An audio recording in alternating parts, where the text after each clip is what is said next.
शांति। आज 12 सितंबर 2022 की बाबा की साकार मुरली है। मुरली के महावाक्य हैं, मीठे बच्चे, तुम्हारा नंबर 1 दुश्मन रावण है, जिस पर ज्ञान और योग बल से जीत पानी है। तमो प्रधान से सतो प्रधान जरूर बनना है। प्रश्न है, महीन ते महीन और गुह्य बात कौन सी है जो तुम बच्चों ने अभी समझी है? उत्तर है, सबसे महीन से महीन बात है कि यह बेहद का drama second by second shoot होता जाता है। फिर 5000 वर्ष बाद वही रिपीट होगा। जो कुछ होता है कल्प पहले भी हुआ था, ड्रामा अनुसार होता है, इसमें मूंझने की बात ही नहीं। जो कुछ होता है nothing new, second by second drama की रील फिरती रहती है। पुराना मिटता जाता, नया भरता जाता है। हम पार्ट बजाते जाते हैं, वही फिर शूट होता जाता है। ऐसी गुह्य बातें और कोई समझ न सके। गीत है ओम नमो शिवाय, ओम शांति। बच्चों ने गीत सुना कि यह एक ही सहारा है दुख से छूटने का। गायन है ना, सबका दुख हरता सुख करता एक ही भगवान है, तो ज़रूर एक ही ने आकर सबका दुख हरा है और बच्चों को सुख शांति का वर्षा दिया है। इसलिए गायन है, परंतु कल्प को बहुत लंबा चौड़ा बताने कारण मनुष्य कुछ भी समझ नहीं सकते। तुम जानते हो कि बाप सुख धाम का वर्षा देते हैं और रावण दुख धाम का वर्षा देते हैं। सतयुग में है सुख, कलयुग में है दुख। यह किसकी बुद्धि में नहीं है कि दुख हरता सुख करता कौन है। समझते भी है कि ज़रूर परमपिता परमात्मा ही होगा। भारत सतयुग था, लक्ष्मी नारायण का राज्य था। यह कहते हुए भी जो शास्त्रों में सुना है कि वहाँ यह कंस जरासंधि रावण आदि थे, इसलिए कोई बात में ठहरते नहीं हैं। तुम जानते हो यह सब खेल हैं। तुम्हारी बुद्धि में है कि हमारा दुश्मन पहले पहले रावण बनता है। पहले तुम राज्य करते थे, फिर वाम मार्ग में जाकर राजाई गवा दी। इन बातों को तुम ब्राह्मण बच्चे ही जानते हो। तुम्हारा और किसी दुश्मन तरफ अटेंशन नहीं है। तुम जिसको दुश्मन समझते हो वह किसकी बुद्धि में नहीं होगा। तुमको इस रावण दुश्मन पर जीत पानी है। यही भारत का नंबर 1 दुश्मन है। शिव बाबा जन्म भी भारत में ही लेते हैं। यह है भी बरोबर परमपिता परमात्मा की जन्मभूमि। शिव जयंती भी मनाते हैं, परंतु शिव ने आकर क्या किया वह किसको पता नहीं है। तुम जानते हो भारत ऊंचते ऊंच खंड था। धनवान ते धनवान 100% हेल्दी वेल्दी और हैप्पी थे, और कोई धर्म इतने हेल्दी हो न सके। बाप देखो किसको बैठ सुनाते हैं, अबलाई कुब्जाई साधारण। वह साहूकार लोग तो अपने धन की ही खुशी में हैं। तुम हो गरीब ते गरीब, नहीं तो इतनी ऊंचते ऊंच पढ़ाई ऊंचे मनुष्यों को पढ़नी चाहिए, परंतु नहीं, पढ़ते हैं गरीब साधारण। तुम कुछ भी शास्त्र आदि नहीं पढ़े हो तो बहुत अच्छा है। बाप कहते हैं जो कुछ सुना है अथवा पढ़ा है वह सब भूल जाओ। हम नई बात सुनाते हैं। सबसे नंबर 1 दुश्मन भी है रावण, जिस पर तुम बच्चे ज्ञान और योग बल से जीत पाते हो। बरोबर 5000 वर्ष पहले भी बाप ने राजयोग सिखाया था, जिससे राजई प्राप्त की थी। अब फिर माया पर जीत पाने के लिए बाप राजयोग सिखला रहे हैं। इनको ज्ञान और योग बल कहा जाता है। आत्माओं को कहते हैं, मुझे याद करो। भगवान तो है ही निराकार, उनको राजयोग सिखाने ज़रूर आना पड़े। ब्रह्मा भी बूढ़ा है, बहुत जन्मों के अंत के जन्म में है। भारत में गीता आदि सुनाने वाले तो ढेर हैं, परंतु यह तुमको कोई नहीं कहेंगे कि विकारों रूपी रावण पर तुम्हें जीत पानी है। मामेकम याद करो, यह भी कोई नहीं कह सकते। यह तो बाप ही आकर आत्माओं को कहते हैं, आत्म अभिमानी बनो। जितना बनेंगे उतना बाप को याद कर सकेंगे, उतना तमो प्रधान से सतो प्रधान बनेंगे। तुम जानते हो, हम सतो प्रधान देवी देवता थे, अब हम आसुरी बने हैं। 84 जन्म पूरे हुए हैं, अब यह है अंतिम जन्म। तुम बच्चे जानते हो, बाप हमें समझा रहे हैं। वही ज्ञान का सागर, पवित्रता का सागर है। इस समय तुमको भी आप समान बनाते हैं। सतयुग में यह ज्ञान प्राय लोप हो जाएगा। ऐसे भी नहीं समझेंगे कि यह राज्य हमको परमपिता परमात्मा ने दिया है। अज्ञान काल में भी मनुष्य कहते हैं सब कुछ ईश्वर ने दिया है, वहाँ ऐसे भी नहीं समझते। प्रारब्ध भोगने लग पड़ते हैं। ईश्वर का नाम याद रहे तो यह भी सिमरे कि बाबा आपने तो बहुत अच्छी बादशाही दी है, परंतु कब दी, क्या हुआ, कुछ भी बता नहीं सकते। वहाँ धन भी बहुत रहता है, एरोप्लेन आदि तो होते ही है फुल प्रूफ।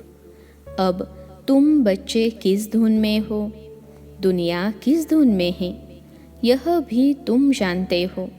उन्हों का ही बाहुबल, तुम्हारा ही योग बल, जिससे दुश्मन पर तुम जीत पाते हो। यह राजयोग सिवाय बाप के कोई सिखला न सके। बाप कहते हैं, मैं बहुत जन्मों के अंत में इनमें ही आकर प्रवेश करता हूँ, जिसमें कल्प पहले भी प्रवेश किया था। इनका नाम ब्रह्मा रखा था। तुम सब बच्चों के नाम भी आए थे ना, कितने फर्स्ट क्लास नाम रखे थे। बाबा तो इतने नाम भी याद नहीं कर सकते, तो देखो दुनिया में कितना हंगामा मचाते रहते हैं। तुमको यहाँ शांति में बैठ बाप को याद करना है। यह है मोस्ट बिलवेड माता पिता, जो कहते हैं, बच्चे इस काम पर पहले तुम जीत पहनो। इसलिए रक्षाबंधन का त्योहार चला आता है। यह पवित्रता की राखी भी तुम बांधते हो। सतयुग त्रेता में यह त्योहार आदि नहीं मनाएंगे, फिर भक्ति मार्ग में शुरू होंगे। बाप इस समय प्रतिज्ञा कराते हैं, पवित्र दुनिया का मालिक बनना है तो पवित्र भी ज़रूर बनना है। मुझे याद करो तो इस योग अग्नि से पाप दग्ध होंगे। तुमको तमो प्रधान से सतो प्रधान बनना है।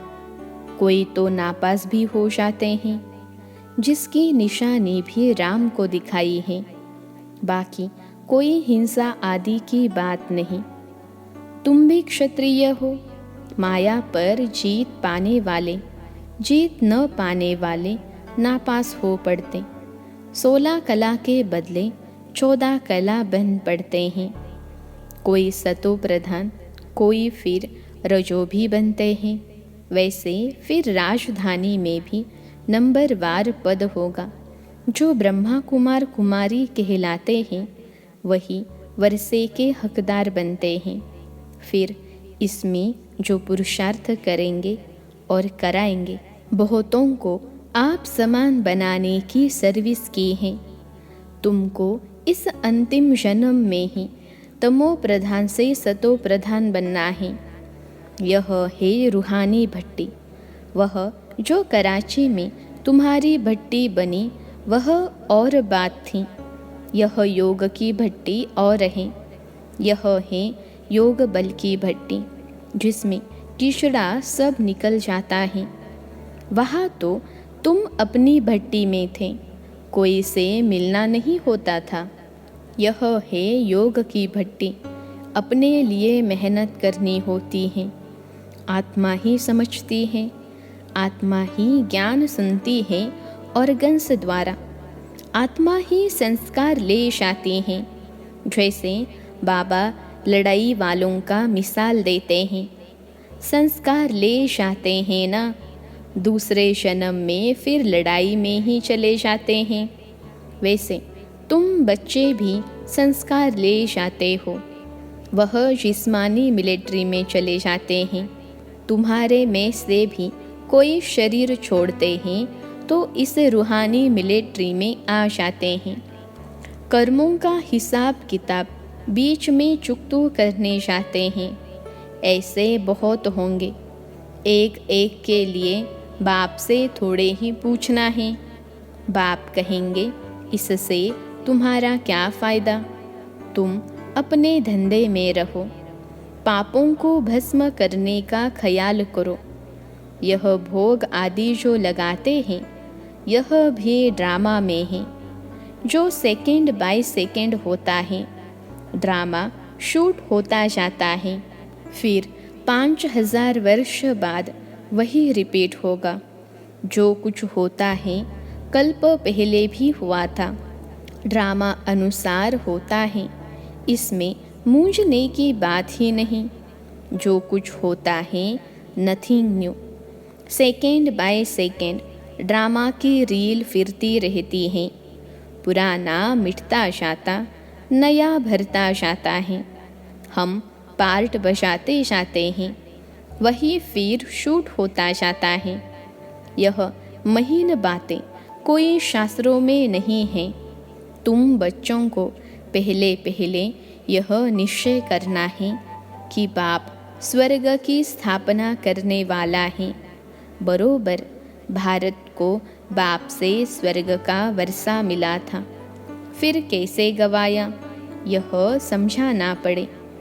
हार जीत का खेल है, मायाते हारे हार हैं। मनुष्य माया धन को समझ लेते हैं। वास्तव में माया 5 विकारों को कहा जाता है। कोई के पास धन होगा तो कहेंगे इनके पास माया बहुत है। यह भी किसको पता नहीं है। अब कहाँ प्रकृति कहाँ माया, अलग अलग अर्थ हैं। मैगजीन में भी लिख सकते हो कि भारतवासियों का नंबर 1 दुश्मन यह रावण है, जिसने दुर्गति को पहुंचाया है। रावण राज्य शुरू होने से ही भक्ति शुरू हो जाती है। ब्रह्मा की रात में भक्ति मार्ग में धक्के ही खाने पड़ते हैं। ब्रह्मा का दिन चढ़ती कला, ब्रह्मा की रात उतरती कला। अब बाप कहते हैं इस माया रावण पर जीत पानी है। बाप श्रीमत देते हैं श्रेष्ठ बनने लिए। लाडले बच्चे, मुझ बाप को याद करो। विक्रमाजित बनने का और कोई उपाय है नहीं। तुम बच्चों को भक्ति मार्ग के धक्कों से छुड़ाते हैं। अब रात पूरी हो प्रभात होती है। दिन माना सुख, रात माना दुख। यह सुख दुख का खेल है। बाप यह सब राज बताकर तुमको त्रिकालदर्शी बनाते हैं। अब जो जितना पुरुषार्थ करें, बीज और झाड़ को जानना है। बाप कहते हैं बच्चे अब टाइम थोड़ा है, गाया भी जाता है। एक घड़ी आधी घड़ी तुम बाप को याद करने लग जाओ और फिर चार्ट को बढ़ाते जाओ। देखना है कि हम श्रीमत पर बाबा को कितना याद करते हैं। बाप तो है सिखलाने वाला, पुरुषार्थ हमको करना है। बाप तो है पुरुषार्थ कराने वाला। बाप का तो लव है ही, बच्चे बच्चे कहते रहते हैं, उनके तो सब आत्माएं बच्चे ही ठहरे। फिर ब्रह्मा कुमार कुमारी भाई बहन हो गए। वर्षा तो दादे से मिलता है। ईश्वरीय औलाद फिर प्रजापिता ब्रह्मा मुख द्वारा तुम ब्राह्मण बने हो। फिर देवता वर्ण में जाएंगे। क्लियर है ना? आत्मा समझती है शिव बाबा हमारा बाप है। मैं स्टार हूँ तो हमारा बाप भी स्टार ही होगा। आत्मा कोई छोटी बड़ी नहीं होती है। बाबा भी स्टार हैं, परंतु वह सुप्रीम है। हम बच्चे उनको फादर कहते हैं। इतनी छोटी सी आत्मा में सारा ज्ञान है। बाकी ऐसे नहीं, ईश्वर में कोई ऐसी शक्ति है जो दीवार तोड़ देंगे। बाप कहते हैं मैं आता ही हूँ तुमको फिर से राजयोग सिखलाने लिए। बाप बच्चों का ओबीडियंट है। लौकिक में भी बाप बच्चों पर बलि चढ़ते हैं ना, तो बड़ा कौन हुआ? बाप व बच्चे। बाप सब कुछ बच्चे को देते हैं। फिर भी बच्चा छोटा है, इसलिए रिगार्ड रखना होता है। यहाँ भी तुम बच्चों पर बाप बलि चढ़ते हैं, वर्षा देते हैं, तो बड़ा बच्चा हुआ ना। परंतु बाप का फिर भी रिगार्ड रखना होता है। बाप के आगे पहले बच्चों को बलि चढ़ना है, तब बाप 21 बार बलि चढ़ेंगे। भक्ति मार्ग में भी ईश्वर अर्थ कुछ न कुछ देते हैं। उनकी एवज में फिर बाबा दे देते हैं। यहाँ तो है ही फिर बेहद की बात। कहते भी हैं आप जब आएंगे तुम पर बलिहार जाएंगे। अभी वह समय आ गया है, इसलिए बाबा यह प्रश्न पूछते हैं तुमको कितने बच्चे हैं? फिर ख्याल में आता है तो एक शिव बाबा भी बालक हैं। अब बताओ तुम्हारा कल्याण कौन सा बालक करेगा? शिव बाबा तो उनको वारिस बनाना चाहिए ना। यह समय ऐसा आ रहा है जो कोई किसका क्रिया कर्म करने वाला ही नहीं रहेगा। इसलिए बाप कहते हैं देह सहित सब कुछ त्याग, ट्रस्टी हो श्रीमत पर चलते जाओ। डायरेक्शन देते रहेंगे, तुम्हारी सेवा करते हैं, तुमको स्वर्ग का मालिक बनाने।